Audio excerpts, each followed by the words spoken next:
Girnar road પર આવેલા ગાયત્રી શક્તિપીઠ ખાતે સર્વરોગ નિદાન કેમ્પ તેમજ નેત્ર નિદાન કેમ્પનું ભવ્ય આયોજન કરવામાં આવ્યું હતું, જેમાં જૂનાગઢના મોટી સંખ્યામાં દર્દીઓએ આ કેમ્પમાં ભાગ લીધો હતો અને તેમાંથી નેત્ર નિદાન કરેલા 10 દર્દીઓને નેત્રમણીના ઓપરેશન માટે રાજકોટ મોકલવામાં આવ્યા હતા.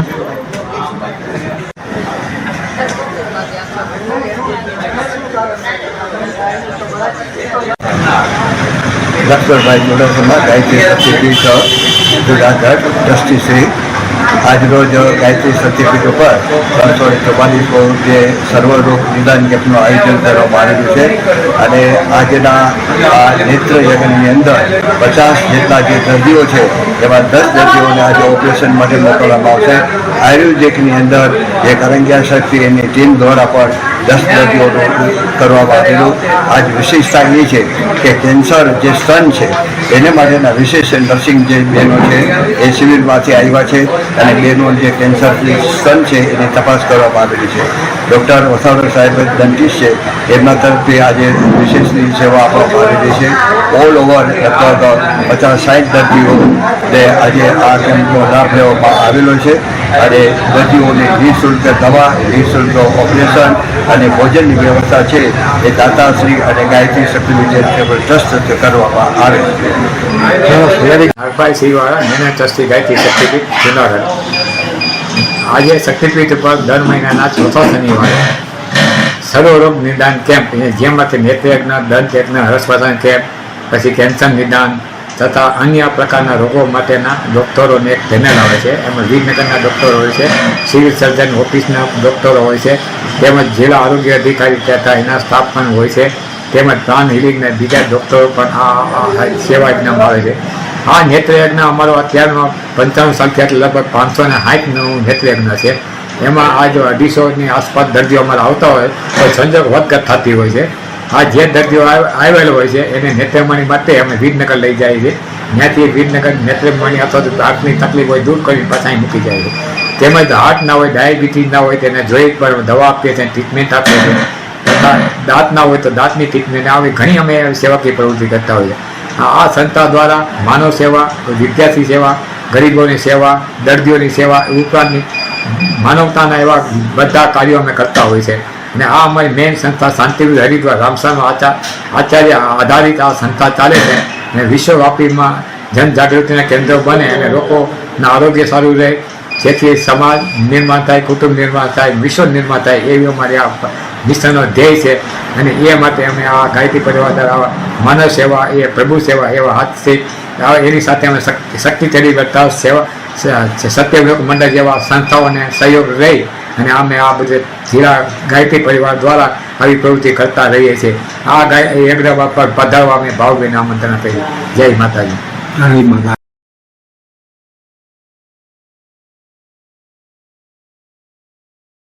ઉપલા દાતાર મહાપર્વ ઉર્સના પ્રથમ દિવસે દાતાર બાપુના અમૂલ્ય આભૂષણોની ચંદન વિધિનો કાર્યક્રમ. જૂનાગઢ ઉપલા દાતારની ધાર્મિક જગ્યામાં મહાપર્વ ઉર્સનો આજે પ્રારંભ થયો હતો, જેમાં આજે પ્રથમ રાત્રિએ ચંદન વિધિના કાર્યક્રમમાં દાતાર બાપુના અમૂલ્ય આભૂષણો જે ગુફામાંથી વરસમાં એક જ વખત બહાર કાઢવામાં આવે છે તે આભૂષણની ચંદન વિધિનો કાર્યક્રમ ધામધૂમથી ઉજવાયો હતો, જેમાં હજારોની સંખ્યામાં દાતાર ભક્તો અને ભાવિકોએ ભાગ લીધો હતો અને દાતાર બાપુના આભૂષણોના દર્શન કરી અને મહાપ્રસાદ લઈ ધન્ય બન્યા હતા. આ પ્રસંગે જગ્યાના મહંત શ્રીબીન બાપુ દ્વારા ચંદન વિધિના આ કાર્યક્રમમાં પધારેલા ભાવિક ભક્તોનું સન્માન સાથે આદર ભાવ સાથે આવકારી દાતાર બાપુના દર્શન કરાવ્યા હતા. આ પ્રસંગે સાધુ સંતો અને પદાધિકારીઓ, અધિકારીઓ વગેરે હાજર રહ્યા હતા અને દાતાર બાપુના દર્શન કરી ધન્યતા અનુભવી હતી.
હા બાપુ.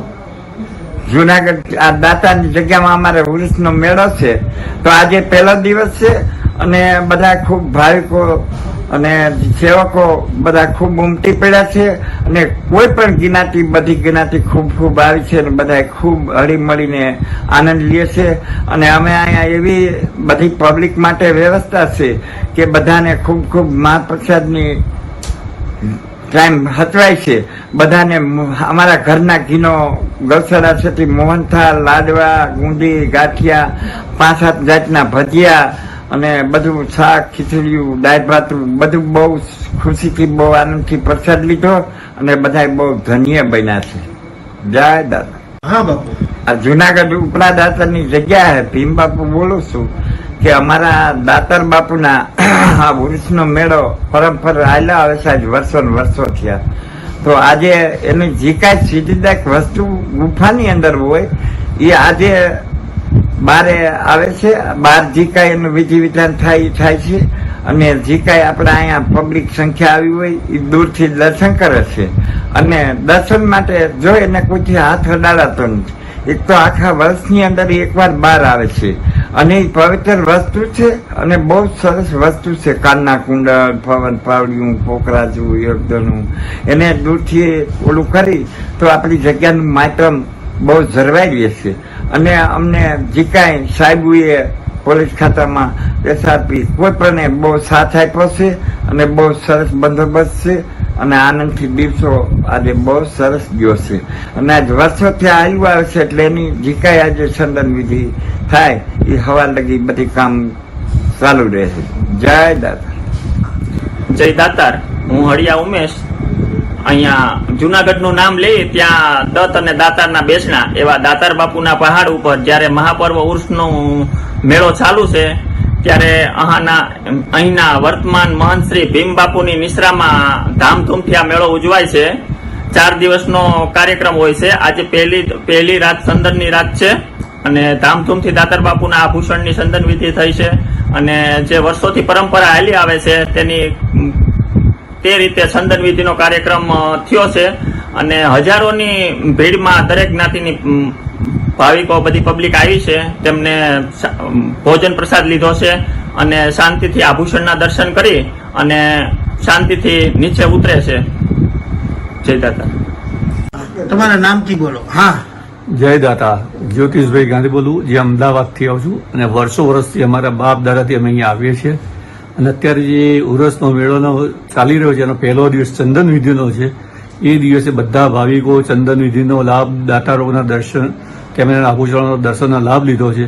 પણ અહીંયા ભીમ બાપુ અત્યારે જે ગાદીપતિ છે એમણે એટલી બધી સરસ વ્યવસ્થા કરી છે. લોકોને મહાપ્રસાદની વ્યવસ્થા, ચા, કોફી બધી એટલી વ્યવસ્થા કરી કોઈ તકલીફ ના પડે, કોઈ બી માણસને કોઈ તકલીફ ન પડે, નાવ ધોવ બધી વ્યવસ્થા છે અને આનંદ સૌ લે છે અને હંમેશા માટે જળવાઈ રહ્યો. સૌ પબ્લિકનો બી સાથ સપોર્ટ મળે છે, પોલીસ ખાતાનો બી સપોર્ટ મળે છે અને જે લોકો આવ્યા છે એટલા ધન્ય બીજા બધાને પણ લેતા હોય છે. અને અહીંયા ગુજરાત નહીં, મહારાષ્ટ્ર, પૂના, મુંબઈ બધે સાઉથમાંથી બધે વિદેશથી પણ લોકો આ દર્શનનો લાભ લેવા માટે આવે છે. જય દાદા.